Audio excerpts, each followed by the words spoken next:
Hello students, welcome to the chemistry world. ये question number 8 discuss करते हैं।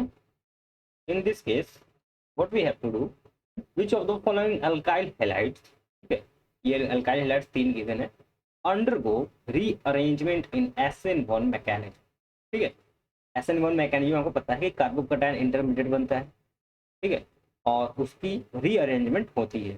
Rearrangement भी होती है, रिंग एक्सपेंशन भी होता है, कॉन्ट्रैक्शन भी होता है, ठीक है, पॉसिबल ऑन कंडीशन। ठीक है, तो यही हमें बताना है कि इनमें कौन कौन से में रीअरेंजमेंट हो सकता है। तो आइए देखते हैं। अगर हम इस क्वेश्चन की बात करें, ए ऑप्शन की, तो यहाँ से लिविंग ग्रुप जब निकलेगा तो यहाँ पर कार्बोकैटायन फॉर्म होगा। ठीक है, अगर यहाँ पर कार्बोकैटायन फॉर्म होगा तो वो कुछ इस तरह से होगा, CH3C,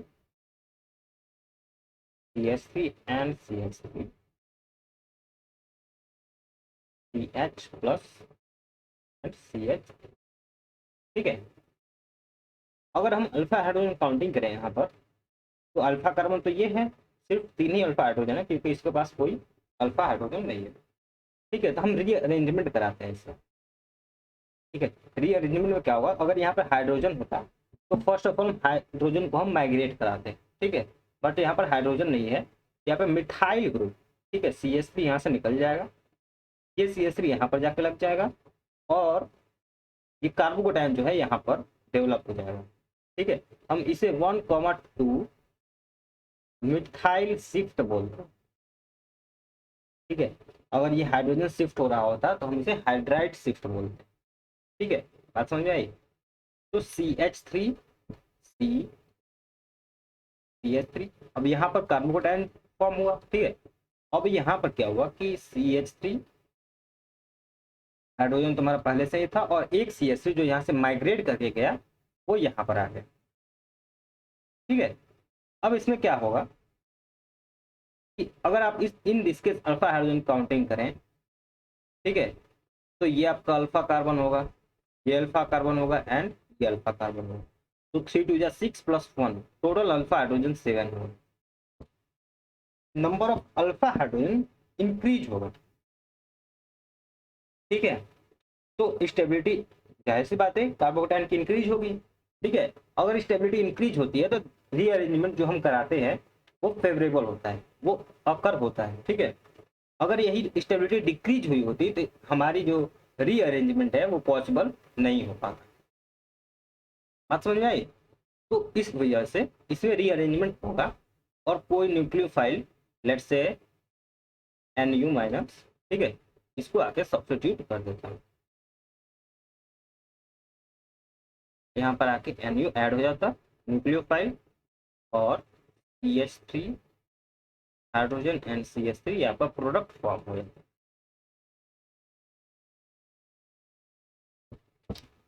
इसमें कोई दिक्कत वाली बात तो नहीं है। ठीक है, आपका देखिए रीअरेंजमेंट तभी पॉसिबल होता है जब स्टेबिलिटी ऑफ कार्बोकैटायन इंक्रीज हो। ठीक है, अगर इंक्रीज नहीं होता है तो हम उस रीअरेंजमेंट नहीं करा सकते। ऐसा नहीं है कि आप हर एक केस में रीअरेंजमेंट करा दें। ठीक है, इस बात से आप भले ही वाकिफ रहे कि हर केस में रीअरेंजमेंट हो पॉसिबल नहीं है। ठीक है, तो अब बाकियों केस में भी देख लेते हैं क्या उन सारे केसेस में रीअरेंजमेंट पॉसिबल है या नहीं। तो अब इस केस में अगर देखें तो यहाँ से ये क्लोरीन निकलेगा। ठीक है, यहाँ पर कार्बोकैटायन जनरेट होगा। ठीक है, और फिर यहाँ पर हाइड्राइड है, यहाँ पर 1,2 हाइड्राइड शिफ्ट होगा, रीअरेंजमेंट होगी। ठीक है, आपका कार्बोकैटायन फिर, एक मिनट मैं इसकी पूरी मैकेनिज्म आपको बताता हूँ किस तरह शिफ्टिंग होगी। ठीक है,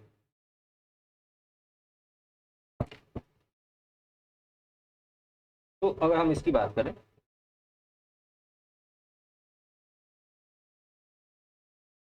ठीक है, यहाँ पर Cl है हमारा और यहाँ पर CH3 है। तो अगर हम बात करें तो SN1 मैकेनिज्म होना है तो first of all leaving group निकल जाएगा, कार्बोकैटायन जनरेट होगा। ठीक है, तो यहाँ पर हमारा कार्बोकैटायन CH3 एंड यहाँ पर हमारा कार्बोकैटायन जनरेट हो गया।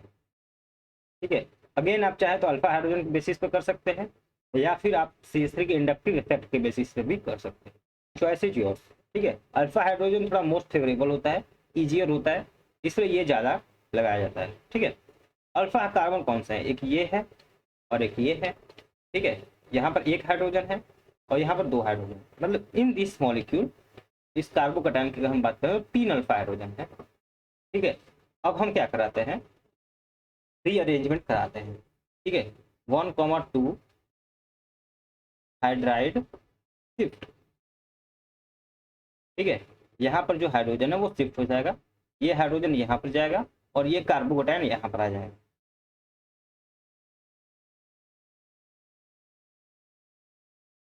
तो यहाँ पर आपका हाइड्रोजन आ गया, ठीक है। और यहाँ पर तो CH3 था ही और यहाँ पर आपका कार्बोकैटायन आ गया, ठीक है। अब आप यहाँ पर भी अल्फा कार्बन काउंट कर सकते हैं, ये चेक करने के लिए कि वेदर स्टेबिलिटी इंक्रीज हो रही है या नहीं, ठीक है। तो अल्फा कार्बन एक ये होगा आपका और एक ये होगा, ठीक है, एंड एक ये होगा। टोटल 3 अल्फा कार्बन है, ठीक है। 3 यहाँ पर अल्फा हाइड्रोजन है, 2 यहाँ पर एंड 2 यहाँ पर, ठीक है। तो 3 एंड 4 3 7, टोटल 7 अल्फा हाइड्रोजन यहाँ पर इस मॉलिक्यूल में है, मतलब ये स्टेबिलिटी इंक्रीज हो रही है, ठीक है। तो ये हमारा जो है रीअरेंजमेंट है, ये फेवरेबल है, ये पॉसिबल होगा, ठीक है। बात समझ में आई। सिमिलरली इस केस में अगर हम बात करें, ठीक है, अब इसके बाद फर्दर इसकी रीअरेंजमेंट नहीं होगी, ठीक है, क्योंकि इसके बाद स्टेबिलिटी डिक्रीज होगा जो कि पॉसिबल नहीं होगा, ठीक है। तो यहीं पर कोई भी न्यूक्लियोफाइल जो आपका गिवन होगा वही आकर यहाँ पर ऐड हो जाएगा। अगर हम सी मॉलिक्यूल की बात करें तो इसमें भी होगा रीअरेंजमेंट, कैसे आए देखते हैं। मैंने अभी अभी बताया आपको कि रीअरेंजमेंट तभी पॉसिबल होगा जब स्टेबिलिटी इंक्रीज होगी, ठीक है। यहाँ पे एक डबल बॉन्ड है और हमें SN1 मैकेनिज्म अगेन कराना है, लिविंग ग्रुप यहाँ से निकलेगा,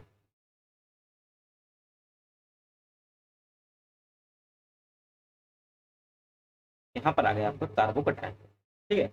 यहाँ पर हाइड्रोजन है, तो 1,2 हाइड्राइड शिफ्ट कराएं आप,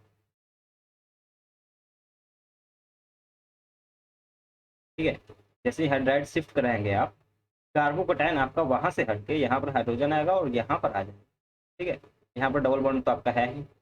अब अगर आप ध्यान से देखें तो ये कार्बोकैटायन, ठीक है, इस डबल बॉन्ड के साथ रेजोनेंस बनाएगा, ठीक है। इन दोनों के बीच में क्या होगी, रेजोनेंस होगी। तो रेजोनेंस में स्टेबिलिटी क्या होती है, इंक्रीज होती है, ठीक है। ये पाई बॉन्ड ब्रेक होगा, यहाँ पर माइनस, यहाँ पर प्लस, प्लस माइनस मिलकर बॉन्ड बना लेंगे एंड यहाँ पॉजिटिव आ जाएगा, ठीक है। बेसिकली स्टेबिलिटी हमारी क्या हो रही है, इंक्रीज हो रही है, इन दिस केस रेजोनेंस की वजह से, ठीक है। तो तीनों ही केसेस में रीअरेंजमेंट पॉसिबल है, ठीक है। ABC तीनों ही पॉसिबल हैं। तो जो बेस्ट ऑप्शन होगा आपका, ठीक है, जो आप एग्जाम्स में टिक करके आएंगे, that will be your option D, all of this, ठीक है। ऑल ऑफ दिस मतलब इन सारे केसेस में पॉसिबल है रीअरेंजमेंट ऑफ कार्बोकैटायन, ठीक है, रीअरेंजमेंट पॉसिबल होगा। तो जो हम एक्चुअली नॉर्मल जो हम प्रोडक्ट एज्यूम करते हैं कि ये प्रोडक्ट बनना चाहिए, वो प्रोडक्ट ना बन के हमें कोई डिफरेंट प्रोडक्ट मिलता है, ठीक है। तो ये था आपका क्वेश्चन नंबर 8 का सॉल्यूशन। पूरी कोशिश की मैंने इसको डिटेल में बताने की, ठीक है, रीजन भी बताया मैंने। तो आई होप आपको समझ में आया होगा। कैसा लगा वीडियो आप कमेंट सेक्शन में जरूर बताएं। तो मिलते हैं अपने नेक्स्ट वीडियो में नेक्स्ट क्वेश्चन के साथ। Till that, thank you so much.